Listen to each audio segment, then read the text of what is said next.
तो हेलो दोस्तों, आपका स्वागत है मेरे चैनल पे। आज हम पढ़ने वाले हैं ट्रिग्नोमेट्री। क्लास 10 का टॉपिक है इसका।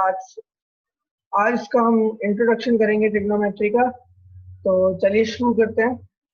आपको पहले एक स्लाइड शो के थ्रू मैं आपको बताने वाला हूँ आज। तो चलिए,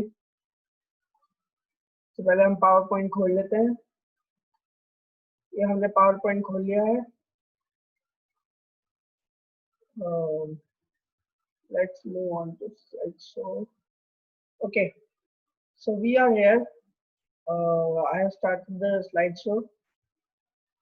Now, what is trigonometry? Trigonometry होती क्या है? Trigonometry नाम से ही पता चल रहा है।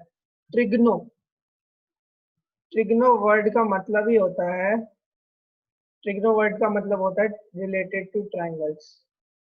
रिलेटेड टू ट्राइंगल्स ट्राइंगल्स और मेट्री का मतलब होता है मेजरमेंट।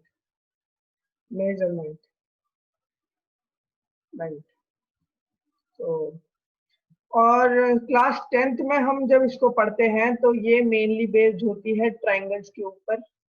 बिल्कुल ट्राइंगल्स के ऊपर ये बेस्ड होती है पूरी तरह से। तो इसमें कोई कंफ्यूजन नहीं रहना चाहिए। बड़ी क्लास में जाके चेंज होती है थोड़ी सी, लेकिन फिलहाल ये ट्राइंगल्स पे बेस्ड रहती है।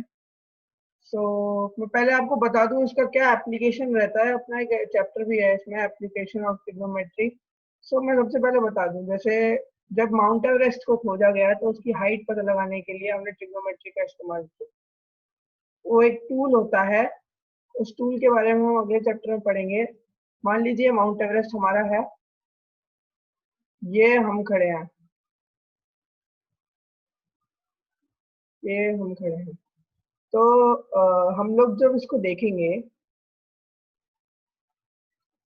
इस तरीके से देखेंगे, अपनी आंखों से देख रहे हैं इस तरफ, तो अपनी आंखों के परपेंडिकुलर तो ये माउंट एवरेस्ट की तरफ होगा। लेकिन अपन ऊपर की साइड मुड़ के देख रहे हैं तो ये इस तरह से आएगा, लाइक दिस। ओके, तो ये इस तरह से हम लोगों को दिखेगा। और इसके मिड में ले जाएंगे हम एक और लाइन, और इस परपेंडिकुलर से ज्वाइन करेंगे तो आप देख पा रहे होंगे यहाँ एक 90 डिग्री एंगल बन रहा है ना। और आपको अच्छे से पता है, अगर ये 90 है तो हम ट्रिग्नोमेट्री में इस एंगल को थीटा बोलते हैं। और या फिर अगर ये ट्राइंगल नेम्ड है, मान लीजिए ये बी है, ये ए है और ये सी है, तो उस हिसाब से चेंज हो जाएगा, ये हो जाएगा थीटा की जगह सी। अच्छा, अभी राइट एंगल ट्राइंगल है और सारे सारे एंगल्स का सम होता है 180।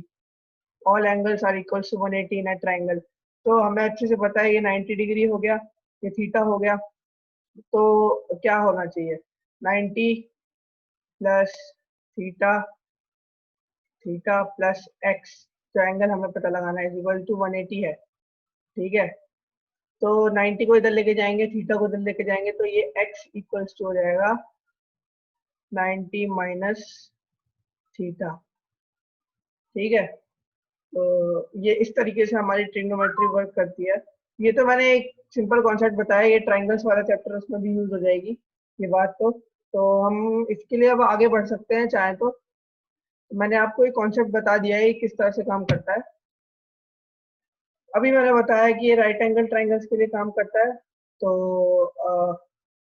ये वो बात आपको बिल्कुल क्लियर हो गई होगी मेरे ख्याल से। हम अब आगे की बात के बारे में देखते हैं। मैं आपको कुछ रेशियोज और इन चीजों के बारे में बताने वाला हूँ। सबसे पहले मैं बता दूं राइट एंगल ट्राइंगल की तरह किस तरह से। जैसे हमने अभी देखा कि ये बोल रहे हैं कि राइट एंगल ट्राइंगल के लिए है, केवल राइट एंगल ट्राइंगल के लिए ये, बिल्कुल राइट एंगल ट्राइंगल के लिए है ट्रिग्नोमेट्री। हमारे सिलेबस में दरअसल ये जो ओरिजिनेट हुई थी, ये एक सर्कल से ओरिजिनेट हुई थी, जिसके कोऑर्डिनेट्स लेके हमने ट्रिग्नोमेट्री को ओरिजिनेट करा था। इस तरह से ये first, second quadrant, third quadrant और ये फोर्थ क्वाड्रेंट है। तो 10th क्लास में तो ये चीज सिलेबस में नहीं है, 10th क्लास के लिए। ठीक है, तो हमें ये पढ़ने की जरूरत नहीं है। इससे कुछ क्वेश्चन सॉल्व होते हैं, वो हम नेक्स्ट क्लास में आते हैं, तो ये मैं बता नहीं सकता हूँ फिलहाल। तो हम आगे की तरफ बढ़ते हैं। इसको मैं एक बार मिटा देता हूँ। मैं आपको बता दूं कि ट्रायंगल्स इसमें जो एप्लीकेशंस में भी किस तरीके के क्वेश्चंस आ सकते हैं। ज्यादातर इसमें आइडेंटिटीज के क्वेश्चन आते हैं, आइडेंटिटीज के क्वेश्चन आते हैं और रेशियो फाइंड करने के क्वेश्चन आते हैं। आइडेंटिटीज के सबसे ज्यादा इंपॉर्टेंट क्वेश्चंस होते हैं, ये सबसे ज्यादा आते हैं। तो हम आगे की तरफ बढ़ सकते हैं। ये हमारा राइट एंगल ट्रायंगल है, ठीक है। ये हमारा राइट एंगल ट्रायंगल है। ये हमारा राइट एंगल ट्रायंगल हो गया। ये एंगल हमारा थीटा, एक बार को हम अगर इसे 30 को थीटा मानते हैं तो एक बार मैं आपको बता दूं कि जो राइट एंगल ट्रायंगल होता है उसमें एक एंगल तो आपको पता ही है 90 डिग्री होगा, तो नीचे वाला एंगल होगा उसको, वो अगर 90 के सीध में है, जो एंगल जिस एंगल को आपने ले रखा है रेशियो में, वो बी बी बेस हो जाएगा। और उसके अदर देन साइड, जो उसकी दूसरी साइड होगी, वो हो जाएगी परपेंडिकुलर, ठीक है। और ये तो हाइपोटेन्यूस है ही, ये तो सबको पता ही, ये हाइपोटेन्यूस है ही। तो इसके रेशियोज के बारे में अभी मैं बात बता देता हूँ आपको कि ये साइन, कुछ रेशियोज होते हैं इसमें, जैसे साइन, कॉस, टेन, ये मेन 3 रेशियोज यही होते हैं और इनके रेसिप्रोकल्स होते हैं। तो साइन का मतलब होता है अगर हम परपेंडिकुलर को और एच को रखें तो इनका जो रेशियो होगा उसको कहेंगे साइन थीटा। अब ये किसके रिस्पेक्ट में होगा, साइन थीटा जो दिया होगा, ऐसे नहीं दिया होगा, इसका मतलब ये नहीं है कि साइन के आगे हम इस एंगल को मल्टीप्लाई कर रहे हैं, ऐसा बिल्कुल भी नहीं है। साइन के लिए ये इस एंगल के लिए साइन क्या होगा, इसका मतलब है इस एंगल के लिए रेशियो क्या होगा। अब मान लीजिए हमने 30 रखा है इस एंगल को, तो बेस हो जाएगा हमारा ये, हाइपोटेनियस हो जाएगी ये, परपेंडिकुलर तो ये हो ही जाएगा, ठीक है। तो ये जो हमारा ये आएगा, तो पी अपॉन एच जो आएगा, मान लीजिए हमने एच को रखा है 4, ये है 5, तो ये अपने आप 3 हो जाएगा। या आप चेक कर लेना एक बार पाइथागोरस थ्योरम से, पाइथागोरस थ्योरम तो हम लोगों को अच्छे से पता है, H square is equal to P square plus B square, है ना। ये तो पाइथागोरस थ्योरम हम बहुत पहले भी पढ़ चुके हैं अच्छे से। तो ये हमारा 3 4 5, तो ये साइन थीटा 30 एंगल के लिए, साइन 30 एंगल के लिए हो जाएगा यहाँ पे 5, 5 नीचे आएगा 3, ठीक है। 30 एंगल को नहीं, मैं मेरे कहने का मतलब ये नहीं है, साइन 30 की एक अलग वैल्यू होती है जो रेशियो उसके टेबल के अकॉर्डिंग होती है, लेकिन अभी हम लोग इसको ऐसे ही मान लेंगे, ठीक है। तो 30 जो एंगल आएगा उसके लिए ये तो थीटा एंगल है, 30 छोड़ो, थीटा मान लो, तो ये हो जाएगा इसका 3/5 रेशियो। कॉस थीटा होता है बी अपॉन एच, बेस को हाइपोटेनस से कर लो, अब एक बार इसी को मान के रखो, ठीक है।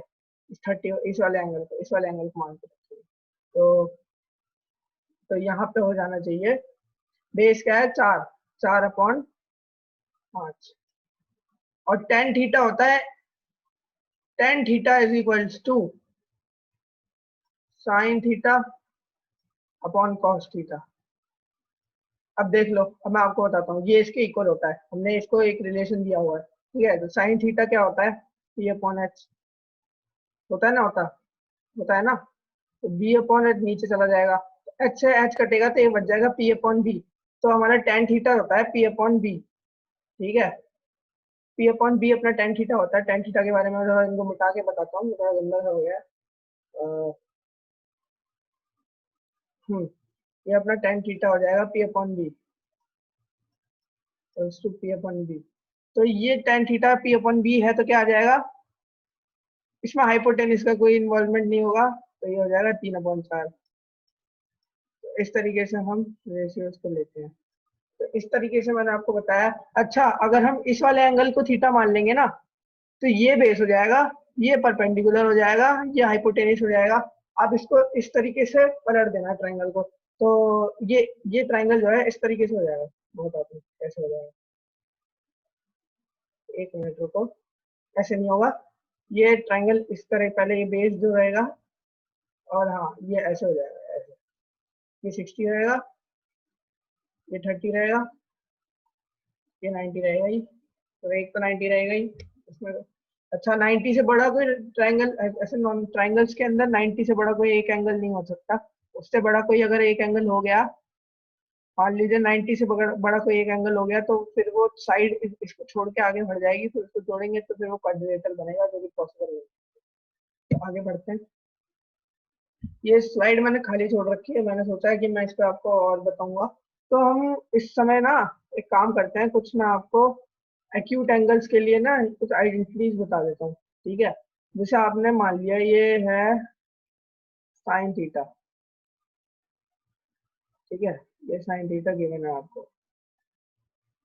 तो इसकी वैल्यू हो जाएगी कॉस के अंदर 90 माइनस थीटा, ठीक है। ये बात हमें हमेशा याद रखनी है कि ऐसे ऐसे ये रिलेशन और भी औरों के साथ भी होता है। कोसेक थीटा, हाँ मैं एक मिनट कोसेक पहले बता दूं आपको, है ना, बताया नहीं मैंने आपको, जरा कोसेक बता दूं। ये एक बार हटाओ, मैं आपको आज, ये मैं कल बताऊंगा, ये मैं अगली क्लास में बताने वाला हूँ ये बात में। तो ये मैं आपको बता दूं, जो साइन थीटा है वो होता है 1 अपॉन कोसेक थीटा के इक्वल। यानी इसका मेरे कहने का मतलब है कोसेक थीटा जो होता है उसका साइन का रेसिप्रोकल होता है। तो साइन अपना क्या होता है, साइन अपना क्या होता है, साइन होता है पी अपॉन एच। तो कोसेक हो जाएगा, कोसेक हो जाएगा एच अपॉन पी, ठीक है। तो ऐसे ही और भी होते हैं, मैं बताता हूँ अभी, है ना। इसको एक बार मिटाने दीजिए। जो ये हम लोग इसको मान लेते हैं, ठीक है, तो ये कोसेक हो जाएगा। तो एच अपॉन पी यहाँ पे हमने ले लिया। अब ऐसे ही कॉस के लिए सेक हो जाएगा। सेक का तो आप बता ही पाएंगे ना, एच अपॉन बी हो जाएगा, क्योंकि अपना कॉस क्या होता है, बी अपॉन एच होता है। हाइपोटेनियस हाइपोटेनियस को ले रखा है यहाँ पे। टेन का उल्टा हो जाएगा कॉट, ठीक है, कॉट हो जाएगा, कॉट हो जाएगा। तो ये अपना कॉट हो जाएगा, यहाँ पे अपना कॉट आ जाएगा, क्या कॉट हो जाएगा, पी अपॉन बी होता है 10, तो बी अपॉन पी हो जाएगा कॉट, ठीक है। तो ये हमारे जो रिलेशन है इनको आप अच्छे से याद कर लेना। और इनसे जो मैंने पहले वैल्यू बताई थी ना, कि अगर हमें किसी भी एक चीज की वैल्यू पता है, जैसे हमें एच की वैल्यू पता है 3 और बी की पता है 4, तो कैसे निकालते हैं, चलो मैं आपको बता ही देता हूँ, ठीक है। एक सेकेंड, यहाँ पे अपने पास आ जाता है सबसे पहले, मान लो ट्रायंगल दे दिया एक, ठीक है। तो ट्रायंगल में ये 90 है, ये थीटा है, और ये नहीं, ये ए है, ये बी है, ये सी है। तो ये 3 दिया हुआ है, ये 4 दिया हुआ है। तो और नहीं, ये भी नहीं दिया हुआ है, ये भी नहीं दिया हुआ है, ये भी नहीं दिया हुआ है। दिया हुआ सिंपल ये दिया हुआ है कि साइन थीटा जो है अपना वो इक्वल है 3/5 के, ठीक है। तो 3/5 एक रेशियो हो जाएगा। रेशियो होगा, इसका मतलब हमें इसको किसी चीज से मल्टीप्लाई करना पड़ेगा जो ऊपर नीचे इक्वल हो। तो ये 3/5 के हो जाएगा। तो अपना जो है पी आ जाएगा 3 के और एच आ जाएगा 5 के। अब यहाँ पे कॉस निकालना है, कॉस निकालने के लिए क्या होता है, बी अपॉन एच, ठीक है। तो बी क्या हो जाएगा, 5 के स्क्वायर माइनस 3 के स्क्वायर, तो 25 के स्क्वायर। ये हमने पाइथागोरस से निकाल लिया, ठीक है, मतलब 9 के स्क्वायर। तो ये हो जाएगा इसका रूट, वो भी इसका रूट, ठीक है। तो इक्वल्स टू रहेगा ये 4 के।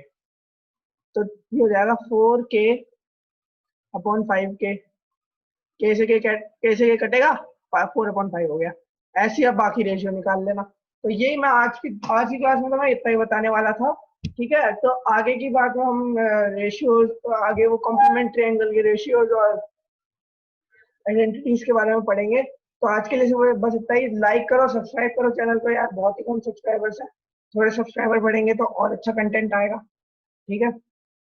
Thank you, that was all.